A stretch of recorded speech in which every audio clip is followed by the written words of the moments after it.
ইবলিসের ইতিহাস।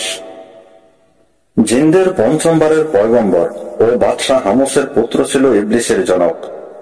তার নাম ছিল খবিস। খবিসের আকৃতি ছিল ভয়ঙ্কর এক সিংহের ন্যায়।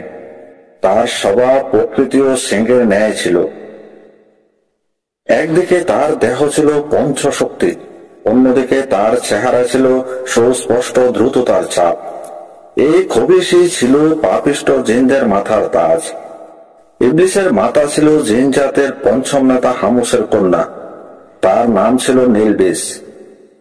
নীলবিস জিন দেখতে ঠিক একটি নেকড়ে বাঘের মতো। তার প্রকৃতিও ছিল অবিকল নেকড়ের ন্যায়।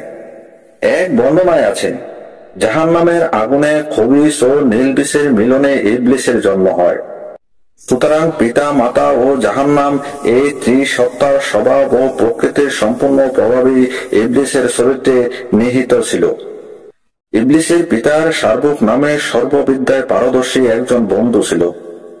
খবিসের পুত্র ইবলিসের শিক্ষা দীক্ষার ভার তার পিতা উক্ত বন্ধু শারবুকের হাতে অর্পণ করল।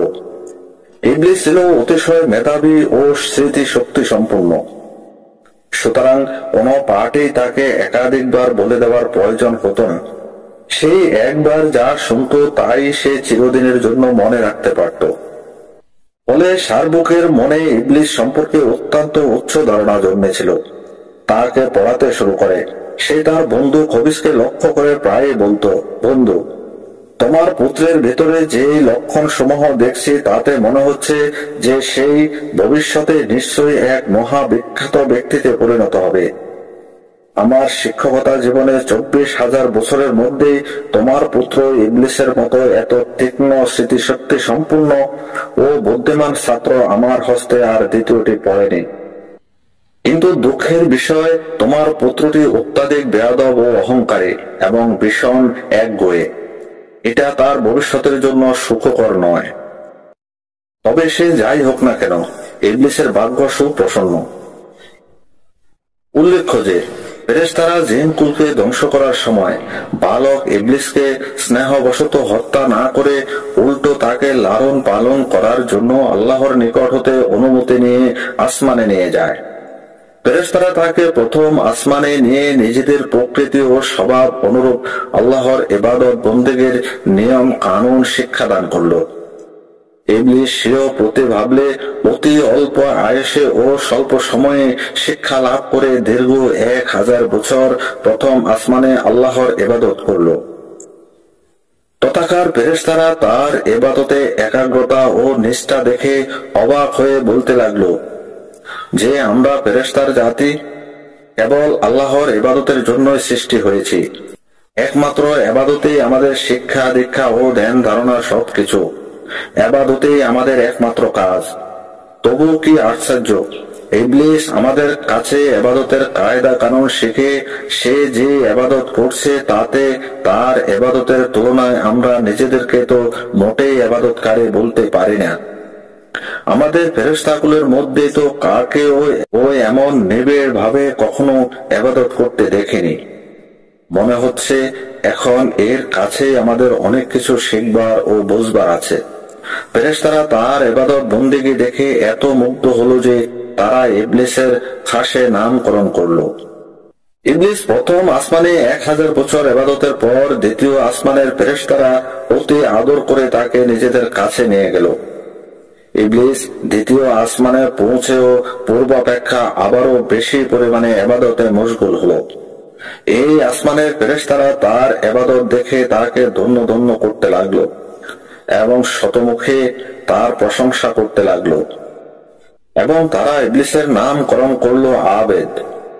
দ্বিতীয় আসমানে 1000 বছর অবস্থানের পর তৃতীয় আসমানের ফেরেশতারা ইবলিসকে তৃতীয় আসমানে নিয়ে গেল।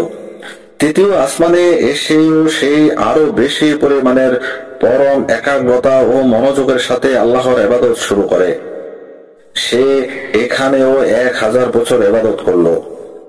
এখানে ফেরেশতারা তার ইবাদতে মুগ্ধ হয়ে তার নাম রাখলো ওলি। তারপর চতুর্থ আসমানের ফেরেশতারাও আল্লাহর অনুমতি লাভ করে ইবলিসকে চতুর্থ আসমানে নিয়ে গেল। ইবলিস এখানেও অত্যন্ত একাগ্রতার সাথে দীর্ঘ 1000 বছর আল্লাহ তাআলার ইবাদতে মশগুল রইল।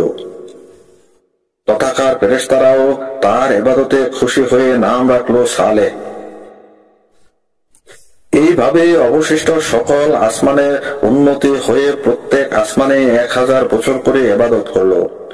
তখন পুরো ফেরেশতা জগতেই তার প্রশংসায় মুখরিত হয়ে গেল। সকল ফেরেশতার সন্তুষ্টির ভেতর সে সপ্তম আসমানে উপনীত হয়ে পরম সুখে শান্তিতে বসবাস শুরু করল। ইবলিস ফেরেশতাদের নিকট থেকে আদব কায়দা এবং ইবাদতের রীতিনীতি প্রশিক্ষণ নিয়েছিল। ইবলিস অত্যন্ত মেধাবী হওয়ায় যা শিক্ষা লাভ করত তার কোনো কিছুই তার ভুলত না। সুতরাং অতি অল্প সময় ফেরেশতাদের নিকট হতে সে সর্ব বিষয়ে এত বেশি অভিজ্ঞতা অর্জন করল যে এখন তার ওস্তাদ ফেরেশতাদের তুলনায় তার জ্ঞানই বেশি হয়ে গেল। তদ্রূপ ফেরেশতাদের ইবাদতের পরিমাণ অপেক্ষা তার ইবাদতের পরিমাণ অনেক বেশি বৃদ্ধি পেল। 7 আসমান ও জমিনের এমন একটি স্থান বাকি থাকলো না যেখানে ইবলিসের সিজদা পড়েনি। ফেরেশতারা ইবলিসের ইবাদত বন্দেগী দেখে উপলব্ধি করতে লাগলো যে ইবলিসকে তারা শিক্ষা দান করেছে। এখন সেই ইবলিসের কাছেই তাদের অনেক কিছু শেখার আছে। তাই তারা সকলেই আল্লাহর দরবারে আবেদন করল, হে মাবুদ, তুমি তোমার প্রিয় ইবলিসকে যদি আরশের মুআল্লার কাছে উঠিয়ে আনো তবে আমরা তার কাছ থেকে অনেক মূল্যবান উপদেশ শুনে অনেক কিছু শিখতে পারতাম, কেননা সে আমাদের অপেক্ষায় অনেক বেশি জ্ঞান অর্জন করেছে। মহান আল্লাহ পাক ফেরেশতাদের এই আবেদন মঞ্জুর করে ইবলিসকে আরশের মুআল্লার নিকট নিয়ে আসলেন। আরশের মুআল্লার কাছে রয়েছে ইয়াকুত নির্মিত একটি সুউচ্চ মিম্বার। ইবলিস উক্ত মিম্বারে